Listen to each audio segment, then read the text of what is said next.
Hello everyone, this is Surabhi. Welcome to study hacks. कैसे हो सब? आई होप आप लोग सब ठीक है, अपनी स्टडी को अच्छे तरीके से कवर अप कर रहे हैं। आज का जो ये डिस्कशन है यूपीएससी प्रीलिम्स एमसीक्यूज पार्ट 7 आपके सामने है।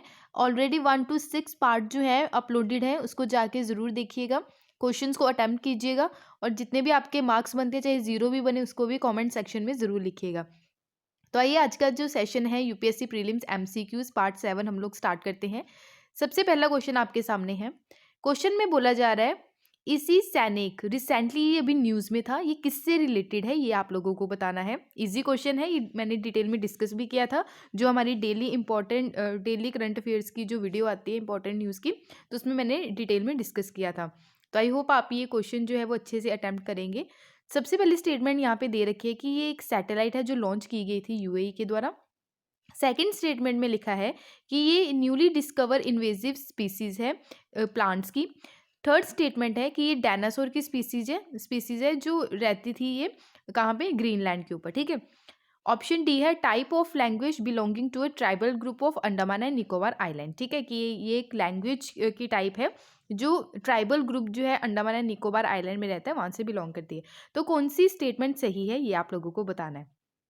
तो इसका सही आंसर है option C, a dinosaur species that lived on Greenland. ठीक है, तो मैंने आपको बताया था डायनासोर स्पीसीज मिली है ग्रीनलैंड के ऊपर 214 मिलियन ईयर्स अगो। ये स्पीसीज थी जो डिस्कवर की गई थी ग्रीनलैंड के ऊपर। ठीक है, तो आई होप आपको ये क्लियर हुआ होगा। बढ़ते हैं नेक्स्ट क्वेश्चन की ओर। क्वेश्चन नंबर 2 आपके सामने है। यहाँ पे बात की जा रही है छत्रपति शिवाजी महाराज के बारे में। तो उनके बारे में 3 स्टेटमेंट्स आपके सामने हैं। कौन सी स्टेटमेंट सही है, ये आपको बताना है।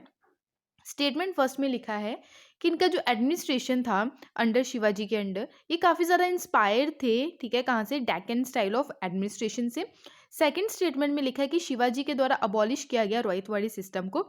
थर्ड स्टेटमेंट लिखा है चौथ एंड सरदेश मुखी जो था, ये सोर्स था स्पेशली इनकम का, in the form of taxation की फॉर्म में ये इनको मिलता था। ठीक है, तो कौन सी स्टेटमेंट सही है, ये आप लोगों को बताना है।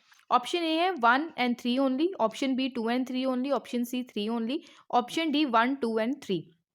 तो सही ऑप्शन आपको बताना है। ठीक है, सोचिएगा इसके बारे में, वीडियो को पॉज करके सोचिएगा, उसके बाद सही ऑप्शन क्या है वो आप बताइए। ओके, तो इसका सही आंसर है ऑप्शन ए, यानी कि 1 and 3 ओनली। एडमिनिस्ट्रेशन जो था शिवाजी का, वो काफ़ी ज़्यादा इंस्पायर थे ये डेक्कन स्टाइल ऑफ एडमिनिस्ट्रेशन से। शिवाजी के द्वारा अबॉलिश किया गया था जागीरदारी सिस्टम, ना कि रॉयतवाड़ी सिस्टम।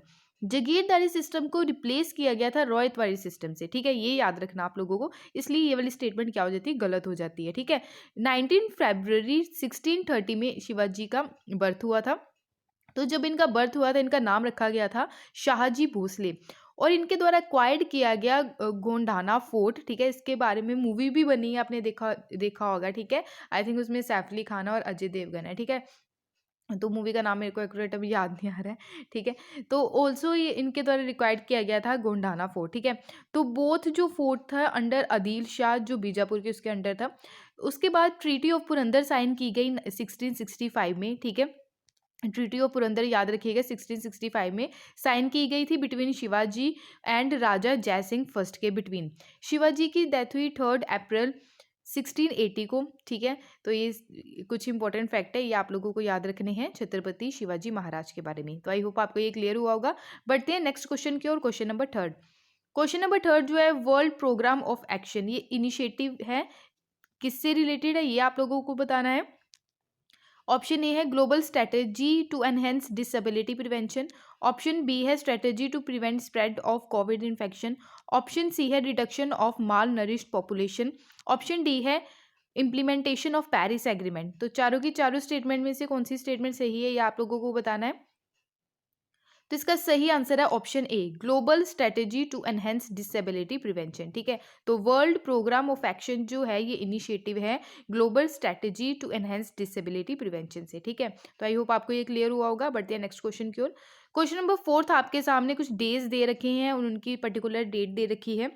तो डेज बताना है कि कौन सी डेट में आता है। तो पेयर्स हैं, तो सही पेयर कौन सा है ये आप लोगों को बताना है। ठीक है, डे फर्स्ट यहाँ पे बता रखा है कि वर्ल्ड एड्स डे सेलिब्रेट किया जाता है 1 दिसंबर को। सेकंड स्टेटमेंट में दे रखा है कि international day of persons with disability, ये 3 दिसंबर को हम सेलिब्रेट करते हैं।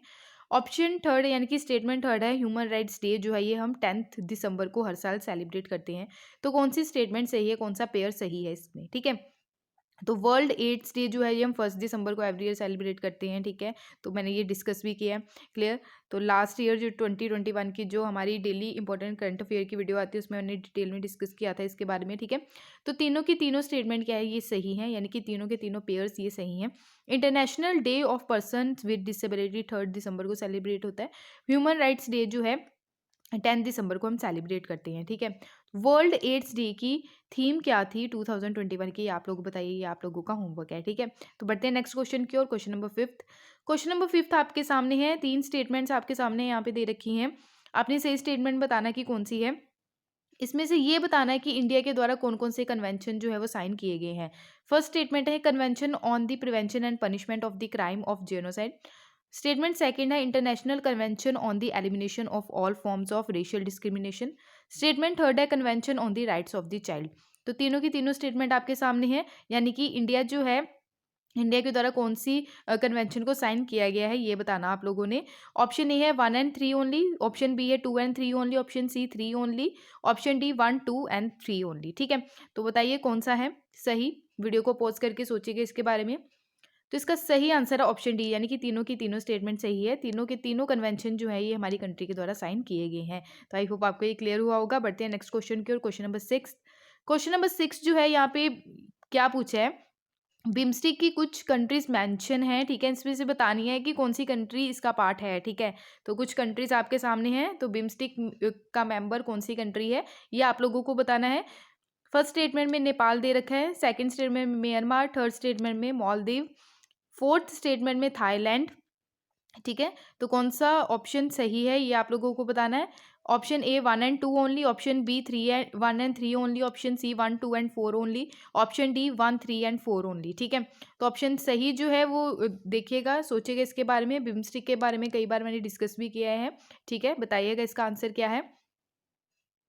तो इसका सही आंसर है ऑप्शन सी 1, 2 and 4 ओनली, यानी कि मालदीव जो है बिम्स्टिक का पार्ट नहीं है, ठीक है। बिम्स्टिक की फुल फॉर्म की मैं अगर बात करूँ कि इसकी फुल फॉर्म है bay of Bengal initiative for multi sectoral technical and economic corporation है। आज के टाइम में 7 मेंबर्स इसका पार्ट हैं। कौन कौन से मेंबर्स है वो भी हम देख लेते हैं।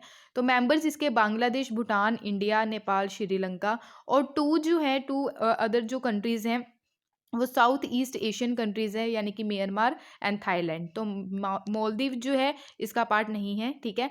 1997 में इसको इस्टेब्लिश किया गया था थ्रू बैंकॉक डेक्लेरेशन के थ्रू। तो ये भी आप लोगों को याद रखना है।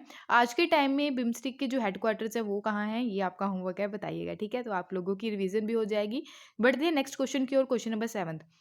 यहाँ पे क्वेश्चन नंबर 7 में ये पूछ रखा है कि प्रोजेक्ट सनराइज जो है ये न्यूज़ में था रिसेंटली, ये रिलेटेड किससे है।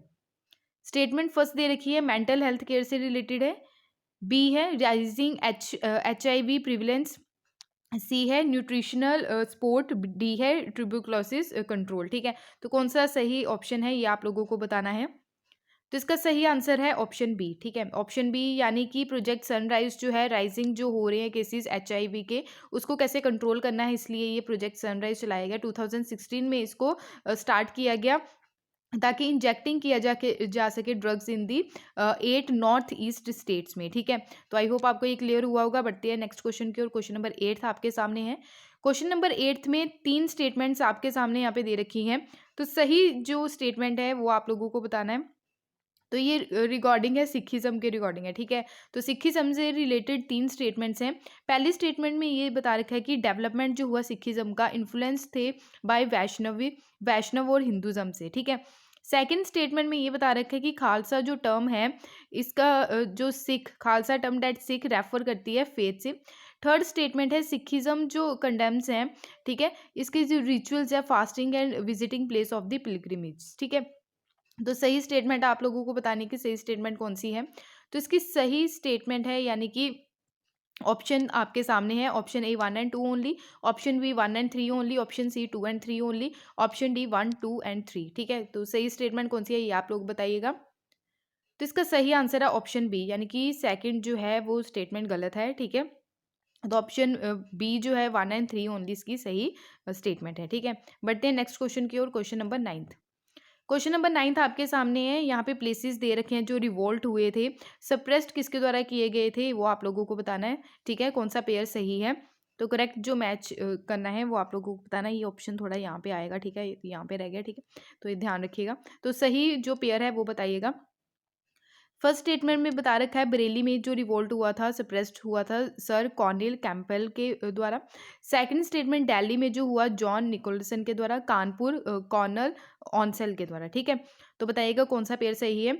ऑप्शन ए है 1 only, option B 1 and 2 only, option C 2 and 3 only, option D 1 2 and 3। तो सही ऑप्शन क्या है, यानी कि सही पेयर कौन सा है, ये आप लोगों ने बताना है। तो इसका सही आंसर है ऑप्शन बी, ठीक है, 1 एंड 2 ओनली, कानपुर नहीं है, ठीक है, तो 1 एंड 2 ओनली इसका आंसर है। बढ़ते हैं नेक्स्ट क्वेश्चन की ओर। क्वेश्चन नंबर 10 आपके सामने है। क्वेश्चन नंबर 10 में आपको दो स्टेटमेंट्स दे रखी हैं, सही स्टेटमेंट कौन सी है ये आप लोग बताइएगा। फर्स्ट स्टेटमेंट में ये बोल रखा है कि organisation for security and corporation जो है यूरोप में, मिन्स ग्रुप है ये, जो ये कॉ चेयर किया गया फ्रांस, रशिया एंड यूएसए के द्वारा। मिन्स्क ग्रुप जो है ये क्रिएट किया गया 1992 में, एनकरेज करने के लिए पीसफुल नेगोशिएशन कॉन्फ्लिक्ट जो हुआ था बिटवीन अजरबैजान और आर्मेनिया के बिटवीन ओवर दी नागोर्नो काराबक, ठीक है। तो ये बताइएगा तो दोनों में से कौन सी स्टेटमेंट सही है। ऑप्शन फर्स्ट है आपके सामने only 1, option B only 2, option C 1 and 2, option D है नेदर 1 नॉट 2। तो सही आंसर क्या है ये आप लोग बताइएगा। तो इसका सही आंसर है बोथ 1 एंड 2, यानी कि सी ऑप्शन इसका सही है, यानी कि दोनों की दोनों स्टेटमेंट सही है। Organisation for security and corporation जो है यूरोप मिन्स्क ग्रुप, ये को चेयर किया गया था फ्रांस, रशिया और यूएसए के द्वारा। मिन्स्क ग्रुप जो है ये क्रिएट किया गया 1992 में, ताकि पीसफुली नेगोशिएशन हो सके जो कॉन्फ्लिक्ट चल रहा था अजरबैजान और आर्मेनिया के बिटवीन, ठीक है, कौन से एरिया को लेके, नागोर्नो काराबक एरिया को लेके, ठीक है। तो ये था आज का सेशन, टोटल 10 क्वेश्चंस थे। तो कितने आपका मार्क्स बने, कितने स्कोर्स बने आपके, कमेंट सेक्शन में आप लोग अपने स्कोर्स को मेंशन ज़रूर कीजिएगा। तो जितने भी स्कोर बने हैं आपके, प्लीज़ उसको घबराइएगा नहीं, ठीक है। तो उसको आपने क्या करना है, रिवीजन करनी है ज़्यादा से ज़्यादा, ठीक है। पीडीएफ के लिए आप टेलीग्राम ज्वाइन कर सकते हैं, इंस्टाग्राम पर भी आप फॉलो कर सकते हैं। अगर वीडियो पसंद आए तो प्लीज़ लाइक शेयर सब्सक्राइब जरूर कीजिएगा। Thank you for watching my video. जय हिंद।